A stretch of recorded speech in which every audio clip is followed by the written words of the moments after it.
మేష్టి యాగం. సూర్యవంశంలో జన్మించిన దశరథ మహారాజు అయోధ్య నగరాన్ని పరిపాలిస్తూ ఉంటాడు. ధర్మబద్ధంగా సాగుతున్న ఆయన పరిపాలనలో ప్రజలు సుఖ సంతోషాలతో జీవిస్తూ ఉంటారు. దశరథుడికి కౌసల్య, కైకేయి, సుమిత్రలతో వివాహం జరుగుతుంది.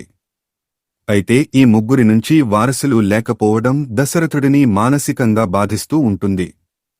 తన ఆవేదనను ఆయన వశిష్ఠ మహర్షితో పంచుకుంటాడు.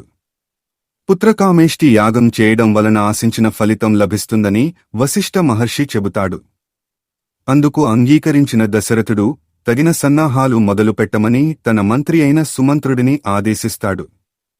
సరయూ నదీ తీరంలో పుత్రకామేష్టి యాగం మొదలవుతుంది. ఎంతోమంది వేద పండితులు, మహర్షుల సమక్షంలో దశరథుడు యాగాన్ని పూర్తిచేస్తాడు. అత్యంత భక్తిశ్రద్ధలతో యాగాన్ని పూర్తిచేసిన కారణంగా యజ్ఞపురుషుడు ప్రత్యక్షమవుతాడు. దైవ సంబంధమైన ఒక పాయస పాత్రను దశరథుడికి అందజేస్తాడు. ఆ పాయసాన్ని సేవించడం వలన ఆయన భార్యలు ముగ్గురు కూడా గర్భవతులు అవుతారని, మహావీర పరాక్రమవంతులను బిడ్డలుగా పొందుతారని ఆశీర్వదిస్తాడు. దశరథుడు యజ్ఞపురుషుడికి భక్తిపూర్వకంగా నమస్కరించి ఆ పాయసాన్ని ముగ్గురు భార్యలు సేవించేలా చేస్తాడు.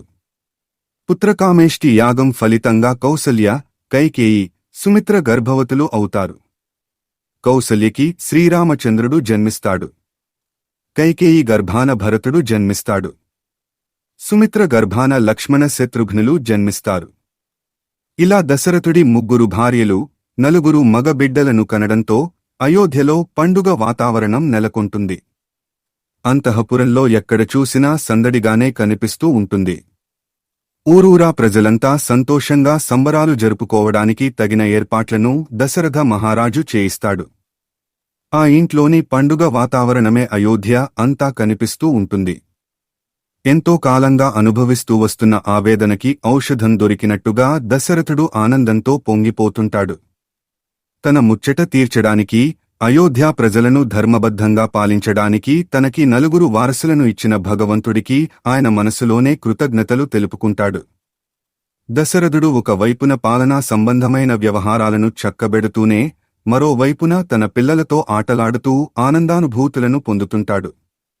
వాళ్లు తప్పటడుగులు వేస్తూ ఉంటే చూసి మురిసిపోతూ ఉంటాడు.